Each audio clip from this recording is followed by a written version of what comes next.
Bonjour à tous, aujourd'hui nous parlons de l'inverse d'un nombre réel.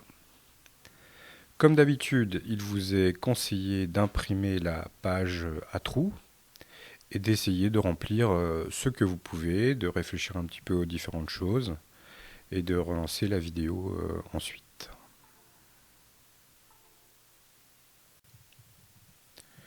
Alors définition, on dira que deux nombres réels sont inverses l'un de l'autre quand leur produit vaut 1. Quand deux nombres réels x et y sont inverses l'un de l'autre, on peut écrire que x fois y égale 1 puisque leur produit vaut 1. Par exemple, si nous considérons les deux nombres x et y qui sont 5 et 0,2, 5 fois 0,2 ça nous donne 1, donc 5 et 0,2 sont des inverses. Il existe un nombre réel qui n'a pas d'inverse, c'est 0. Pourquoi? Parce que si on essaye de multiplier le nombre x égale 0 par un nombre y et que le résultat devrait valoir 1, bien sûr ça n'est pas possible, puisque 0 fois n'importe quoi, ça donnera toujours 0 et jamais 1. Par conséquent, on n'a pas de solution à cette équation, et donc le nombre 0 n'a pas d'inverse. Alors pour trouver l'inverse l'inverse y d'un nombre x différent de 0, puisqu'on a vu que pour 0 ça ne marchait pas, il suffit de diviser 1 par x. En effet, quand vous voulez savoir quand est-ce que x fois y égale 1 et que vous cherchez y, vous faites 1 divisé par x. Donc l'inverse, on l'écrira 1 sur x. Par exemple, l'inverse de x égale 5 et y égale 1 sur 5, c'est-à-dire, comme on l'a vu avant, 0,2. Et on a vu tout à l'heure que comme 0 n'a pas d'inverse, le calcul 1 sur 0 est un calcul impossible. Vous avez ici un tableau où vous avez dans une première ligne les x et dans la deuxième ligne les 1 sur x. Prenez une petite minute pour le remplir tout seul et en essayant de ne pas utiliser de calculatrice. Donc l'inverse de 1 c'est 1 sur 1. L'inverse de 2, 0,5. 1 sur 2, ça fait 0,5, 1 demi. Et on constate que 2 fois 0,5, ça fait 1. L'inverse de 4, c'est 1 quart, c'est 0,25. L'inverse de 5, on l'a vu avant, 0,2. L'inverse de 8, 1 huitième, c'est donc la moitié de 0,25, c'est-à-dire 0,125. L'inverse de 10, 1 dixième, 0,1. L'inverse de 20, 1 vingtième, 0,05. L'inverse de 100, 1 centième, 0,01. Et l'inverse de 1000, 1 millième, 0,001. Alors à ce stade, il faut faire attention. Il ne faut pas confondre inverse et opposé. Dans la langue courante, ce sont deux mots qu'on peut utiliser comme des synonymes parfois, mais en mathématiques, ça ne signifie pas du tout la même chose. Par exemple, l'opposé de 2, c'est moins 2. Alors que l'inverse de 2, c'est 0,5. On voit donc que ce n'est pas du tout la même chose. Ceci nous montre également que les nombres négatifs vont avoir aussi des inverses qui sont négatifs. Regardons par exemple le tableau ci-dessous. Si on fait moins 1 fois moins 1, ça fera plus 1.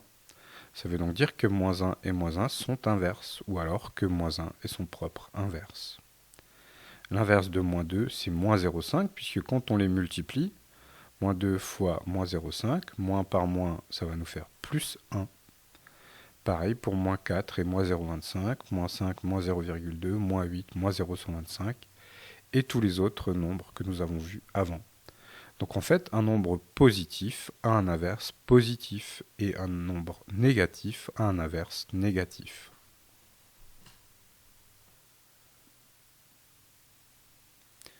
Passons à autre chose. Je vous rappelle qu'un nombre est dit décimal quand son écriture à virgule s'arrête. Vous savez qu'il y a des nombres qui ont une écriture à virgule qui s'arrête et d'autres qui ont une écriture qui ne s'arrête pas. Ceux pour lesquels l'écriture s'arrête, on les appelle les nombres décimaux. Il faut noter que certains nombres décimaux n'ont pas un inverse décimal. Prenons un exemple bien connu, l'inverse de 3.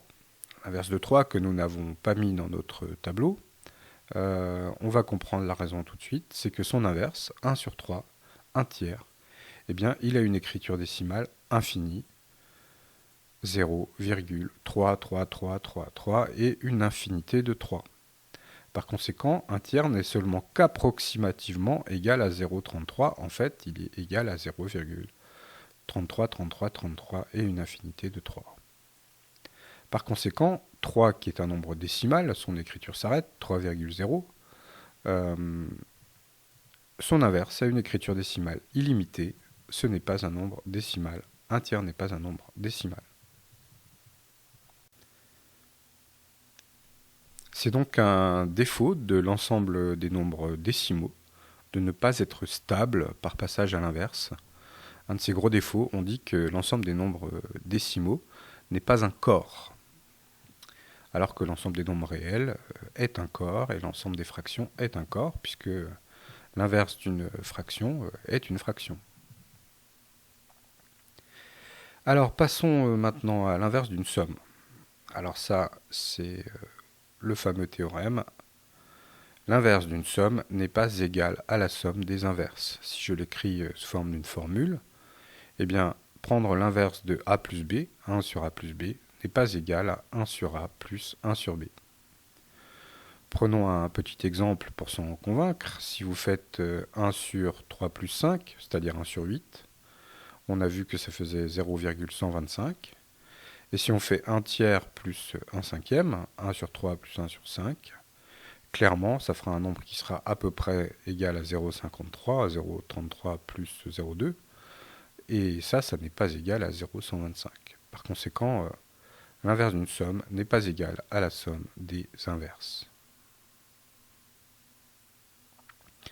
En revanche, nous pouvons dire que l'inverse d'un produit est égal au produit des inverses. Autrement dit, l'inverse se comporte bien avec la multiplication, mais pas bien avec l'addition.